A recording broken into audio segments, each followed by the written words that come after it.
Hello again, everybody. I'm Paul the Nitro Scars. Welcome to this edition of Nitro Memories. Thanks so much for joining us.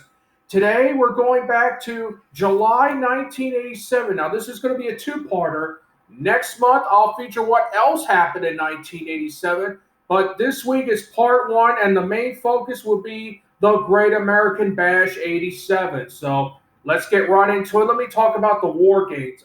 When I first saw the structure itself on Worldwide Wrestling, I thought, my God, people are going to get injured real bad inside that double ring cage. And that was just tremendous. I mean, I saw it on home video for the first time probably about a month later in August of 87 as I went to Video Outlet here in Dover and rented out that tape. It was the first thing I got when it was first coming available. Then I saw the match itself. It was like unbelievable. Blood everywhere. I mean, people were busted open. It was brutal. A fight to the finish. And I mean, the periods, one-on-one for 5 minutes. The coin flip. Excuse me there. And you notice that the Horsemen won both coin flips. Interesting booking. Anyway, they send in the 2-on-1 for 2 minutes, and then it's 2-on-2, and then it continues on until all 10 men are in, and then the War Games begins. Submission or surrender. I remember J.J. Dillon getting hurt real bad in there. J.J. was up in a back suplex by Animal Hawk, came out with a clothesline, landed right on the shoulder. He injured his shoulder, and I mean, J.J. Dillon was hurt, and he had to bow out of the second War Games. So the War Machine took his place. We know him as Big Bubba Rogers, then the Big Boss Man in a mask. Came in there and he got submitted by Dusty Rhodes and a spike in the eye. And that forced his submission right there. Unbelievable. One of the most brutal matches of the 1980s, the War Games, the match beyond. And definitely it was the match beyond. Now, moving on, some other things happened in the Great American Bash 87. The total package, Lex Luger wins the United States Heavyweight Championship from Nikita Koloff inside a cage. Yes, I saw it live on Worldwide Wrestling at that time. Luger grabbed the chair, smacked it right across Nikita, knocked him out cold. Remember, Nikita had the neck brace still after the attack by Captain Redneck Dick Murdoch back in March. I guess the neck didn't heal sufficiently enough. So Luger gets him up in a torture rack, and Nikita was just out. He is stone cold out. The referee came to, raised Nikita's arms 3 times, and that was it. Lex Luger fulfilled his potential as the United States Heavyweight Champion. Of course, he would end up losing that title later that year, but that'll be for a future episode. Also, the Great American Bash. Now, that match took place, I believe, on July 11th.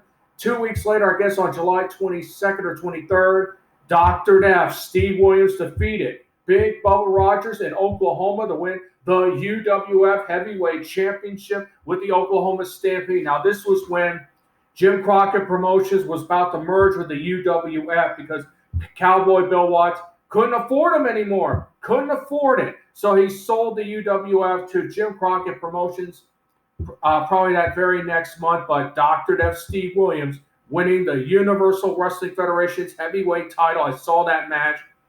Very interesting. This was a coming of age moment for Dr. Death Steve Williams, his first major World's Championship. Those were 2 of the big title changes that happened at the Great American Bash.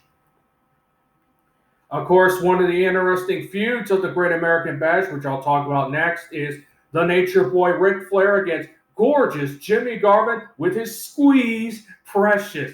I remember the cage match as well that same night when Luger won the U.S. title. Ric Flair defended the title, the World's Heavyweight title, against gorgeous Jimmy Garvin in the cage. If Garvin did not win, Ric Flair got a night out with his Squeeze Precious. Well, Garvin hurt his knee on a leapfrog, and Flair went to work on it. He put the figure 4 on him.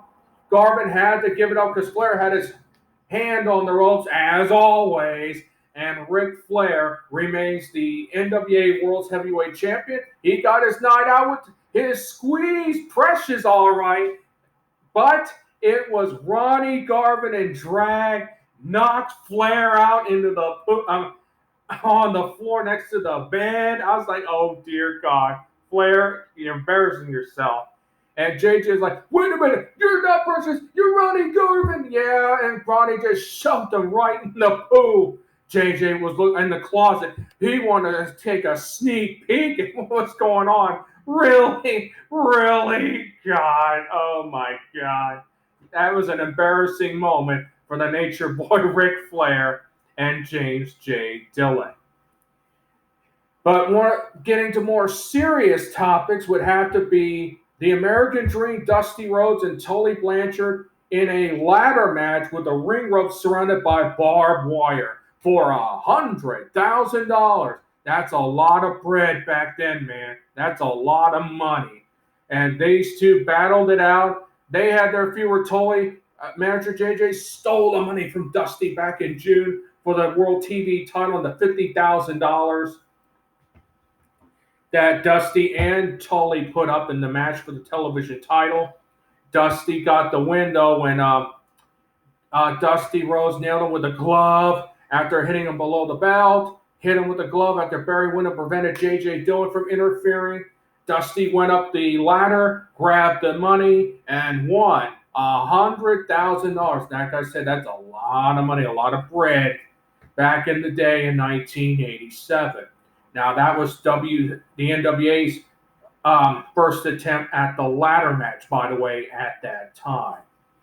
Some other things that happened at the Great American Bash 87, of course, the Rock and Roll Express and the Midnight Express feuded over the World Tag Team titles. Of course, the Midnight Express were the U.S. Tag Team Champions. Nearly beat them in Landover, Maryland, by the way. I saw that particular match, by the way, on the home video, which was pretty popular, too, back in the day at Video Outlet at Dover. Great matchup by both teams, by the way. They always deliver great action. In essence, that was the Great American Bash 1987 featuring the War Games, The Match Beyond. And with that, that ends this edition of Nitro Memories. Next month, we will start with part 2 of our look back at July 1987. The Honky Tonk Man's first month as Intercontinental Champion. Hulk Hogan taking on the challenge of the One Man Gang and Killer Khan for the World Wrestling Federation title. That started up. And, of course, this started the turn of Randy Macho Man Savage from a bad guy to a good guy. So, plus we'll find out what happened in the AWA in 1987, World Class, and so much more. We'll look at the rest of July 1987 next time on Nitro Memories. Until then, I'm Paul the Nitro Skyver saying so long, everybody.